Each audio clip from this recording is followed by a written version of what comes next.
সাহায্য চিকিৎসা সেৱাৰ লগতে বানে ধোৱা শিৱসাগৰত চলিছে ঐতিহ্যৰ পুনৰুদ্ধাৰ অভিযান। ঐতিহ্যৰ উদ্ধাৰ অভিযানত আগভাগ লৈছে মাজুলীৰ শিল্পী দিগন্ত হাজৰিকাই। শিল্পীগৰাকীৰ প্ৰচেষ্টাত উদ্ধাৰ কৰা হৈছে 1068খন পৌৰাণিক সাঁচিপাতৰ পুথি। বলিয়া বানৰ প্ৰলয়, চকুৰ প্ৰচাৰতে নিশেষ গাঁও চহৰ, ঘৰ দুৱাৰ স্কুল কলেজৰ লগতে পলসে পুতি পেলালে কেইবাখনো সত্ৰ দেৱালয়। বোকা পানীয়ে নষ্ট কৰি পেলালে বহু ঐতিহাসিক সম্পদ। বান সাহায্যৰ সমান্তৰালকৈ এতিয়া ঐতিহ্য সংৰক্ষণৰ চেষ্টা চলিছে শিৱসাগৰ জিলাত। এই চেষ্টাত আন বহুজনৰ লগতে আগভাগ লৈছে মাজুলীৰ শিল্পী দিগন্ত হাজৰিকাই। শিৱসাগৰৰ ঐতিহাসিক মেধিজান গজলা সত্ৰ, বালিচাপৰি সত্ৰ আৰু হাতীচুং সত্ৰৰ পৰা একক প্ৰচেষ্টাৰে দিগন্ত হাজৰিকাই উদ্ধাৰ কৰিছে 1068খন পৌৰাণিক সাঁচিপাতৰ পুথি। পলসে নষ্ট কৰি পেলোৱা অমূল্য সাঁচিপাতৰ পুথি বৈজ্ঞানিক পদ্ধতিৰে পূৰ্বৰ অৱস্থালৈ উভতাই অনাৰ চেষ্টা চলাইছে শিল্পীগৰাকীয়ে। 65খন পুথি উদ্ধাৰ কৰিছিলোঁ। তাৰে সৰহসংখ্যক পুথি মই তাতে দি থৈ আহিলোঁ বাৰু, কাৰণ সেইখিনি সংৰক্ষণ কৰা হৈ গ'ল। মানে বেছি তিতা নাছিলে, সেইখিনি নষ্ট হোৱা নাছিলে, কিন্তু অধিক যিখিনি হৈ গ'ল, যিখিনি সেইটো পৰিৱেশত সংৰক্ষণ সম্ভৱ নহয়, পৰিচৰ্যা কৰা সম্ভৱ নহয়, সেইখিনি পুথি মই লগত লৈ আহিছোঁ তেওঁলোকৰ অনুমতি সাপেক্ষে। আৰু আনি পেলাই ইয়াত মই এতিয়া আজিৰ পৰা এইখিনি সংৰক্ষণৰ কাম আৰম্ভ কৰিম। আমি বিভিন্ন আমাৰ ৰাসায়নিক আছে আৰু আমাৰ ইয়াত কেইবাজনো সেই বিষয়ৰ ছাত্ৰ ছাত্ৰী আছে, তেওঁলোকক লগত লৈ আমি এইখিনি সম্পূৰ্ণ কৰি তেওঁলোকক বীমা কৰিম। মাজুলীৰ গড়মূৰ খনাচুক গাঁৱৰ শিল্পী দিগন্ত হাজৰিকাৰ প্ৰচেষ্টাৰ শলাগ লৈছে উত্তৰ কমলাবাৰী সত্ৰৰ সত্ৰাধিকাৰ জনাৰ্দন দেৱগোস্বামী। এটা প্ৰশংসনীয় বুলি আমি এইবাৰো ক'ব লাগিব যে এটা আপুৰুগীয়া সম্পদসমূহ তেখেতে সম্পূৰ্ণ নিজা খৰচত আজি ইয়াতে সম্পূৰ্ণ পৰিচাৰ্য কৰি আকৌ পুনৰ সত্ৰসমূহক তেওঁলোকে যিখিনি সত্ৰই বিচাৰে সেইখিনি তেওঁলোকে আকৌ প্ৰদান কৰিব। কথা দিছে যে তেওঁ যথেষ্টখিনি তেওঁৰ লগত এটা টীম ৱৰ্ক কৰিব। মই ভাবোঁ সকলোৰে সহায় সহযোগিতাতে এই পদক্ষেপক আমি মাজুলীবাসীয়ে সকলো সময়তে আমি সহযোগিতা কৰি যাম। শংকৰদেৱ কলাক্ষেত্ৰৰ সচিব সুদৰ্শন ঠাকুৰেও সাধুবাদ দিছে শিল্পী দিগন্ত হাজৰিকা। শ্ৰীমন্ত শংকৰদেৱ কলাক্ষেত্ৰ সমাজৰ সৈতে তেখেত বিশেষভাৱে জড়িত আৰু এই সম্পৰ্কে মোক যেতিয়া অৱগত কৰিলে মইতো নিজেই এবাৰ চাব বিচাৰিলোঁ। সকলোবোৰ যদিও উদ্ধাৰ কৰিব পৰা সম্ভৱ নহয়, কিন্তু যিমান সংখ্যক পাৰি, যেনেকৈ পাৰি আমি সেইসমূহক উদ্ধাৰ কৰিব লাগিব, সংৰক্ষণ কৰিব লাগিব।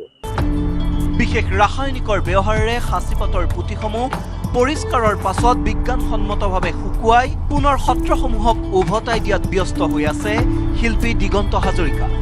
ভৱিষ্যত প্ৰজন্মৰ বাবে অসমৰ চহকী ইতিহাস সুৰক্ষিত ৰখাৰ এই নীৰৱ প্ৰচেষ্টাত ৰাইজৰ লগতে চৰকাৰৰ সহযোগ আশা কৰিছে সুধী সমাজে।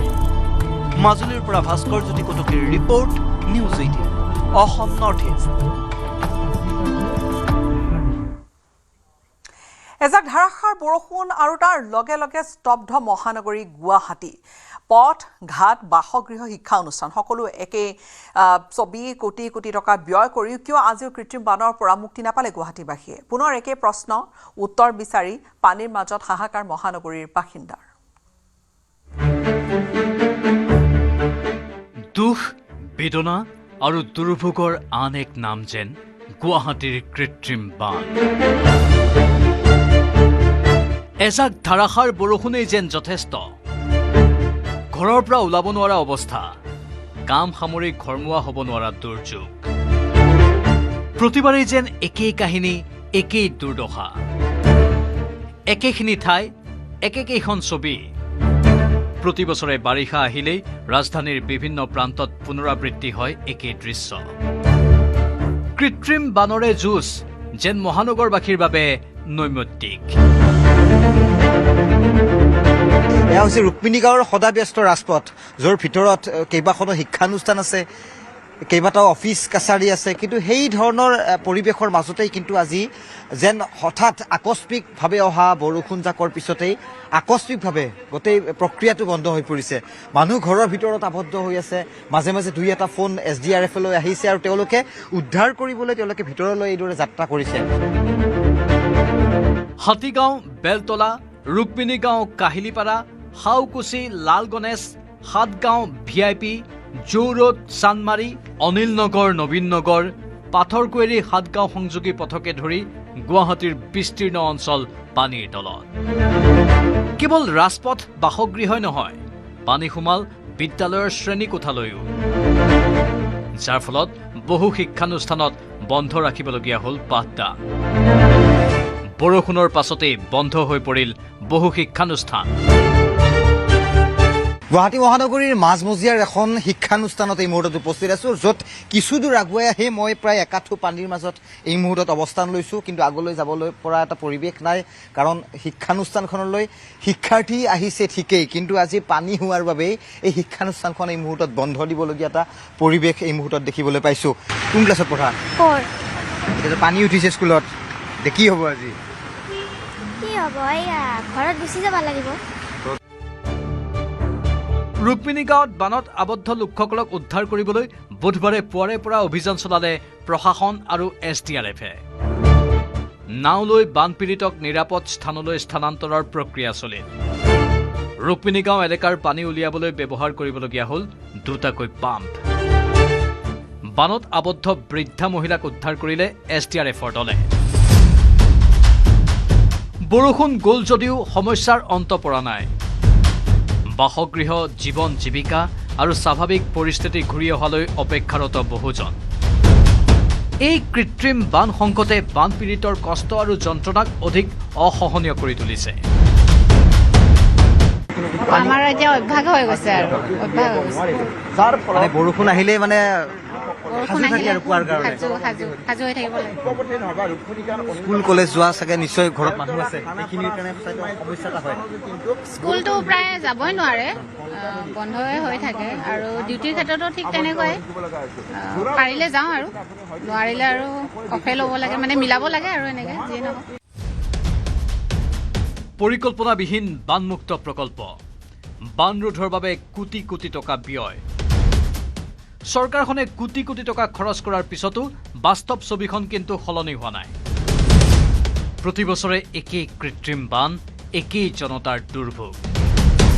সেই মহানগৰবাসীৰ একেটাই প্ৰশ্ন, কেতিয়া অন্ত পৰিব গুৱাহাটীৰ এই কৃত্ৰিম বানৰ বিভীষিকা? ভিডিঅ' জাৰ্নেলিষ্ট অঞ্জন ডেকাৰ সহযোগত গুৱাহাটীৰ পৰা দীপাংকৰ দাসৰ report, news 18 Assam north east.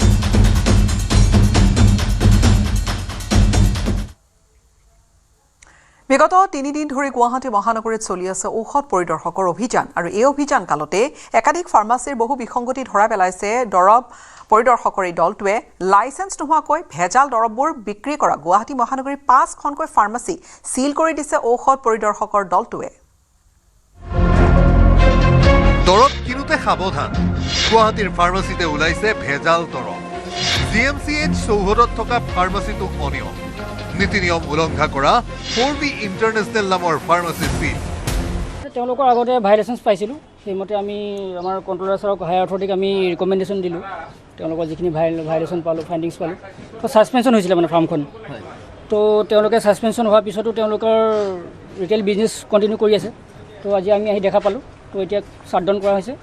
তেওঁলোকে যিখিনি ভাইলেশ্যনছ আছে সেইখিনি কমপ্লেইনছ ৰিপৰ্টটো ছাবমিট কৰক ছাৰক, ছাছপেনশ্যনখন উইথড্ৰ কৰক, তো আকৌ বিজনেছ তেওঁলোকে কণ্টিনিউ কৰিব পাৰিব। বিগত 3 দিন ধৰি গুৱাহাটী মহানগৰীত চলি আছে ঔষধ পৰিদৰ্শকৰ অভিযান। সোমবাৰে 6 মাইল, মঙলবাৰে GMCH চৌহদ আৰু বুধবাৰে চিজুবাৰীৰ ফাৰ্মাচীয়ে টহল ঔষধ পৰিদৰ্শকৰ। চিজুবাৰীৰ ঈদগাহ পথত থকা ফায়েজ আহমেদৰ ফাৰ্মাচীৰ কাণ্ড কাৰখানা দেখি চকু কপালত উঠিল অভিযানকাৰী দলৰ। ফাৰ্মাচীৰ লাইচেন্স নাই যি নামমাত্ৰ পঢ়া শুনাও নাই ফাৰ্মাচীৰ গৰাকী ফায়েজ আহমেদৰ। কিন্তু তাৰ পাছতো ৰোগ নিৰূপণ কৰি বিগত 3-4 বছৰে গ্ৰাহকক দৰৱ দিয়াৰ উপৰিও প্ৰয়োজনত বেজী আৰু চেলাইনো দি আহিছিল ফায়েজ আহমেদে। তো তেওঁ সোধপোছ কৰিলোঁ, তেওঁ কোনো ভেলিড ড্ৰাগ লাইচেন্স নাই। তো যিহেতু ড্ৰাগ লাইচেন্স নাই, তো আমি আমাৰ ছেকশ্যনৰ আণ্ডাৰত এইটো চিজ কৰা হ'ল। তো এতিয়া লিগেল প্ৰচিডিংখিনি আমি কৰি আছোঁ। পৰৱৰ্তীটো আমি তেনেকৈ ইনভেষ্টিগেশ্যনো চলিব। 3 দিনৰ অভিযানত একাধিক ফাৰ্মাচীৰ বহু বিসংগতি ধৰা পেলাইছে দৰৱ পৰিদৰ্শকৰ দলটোৱে।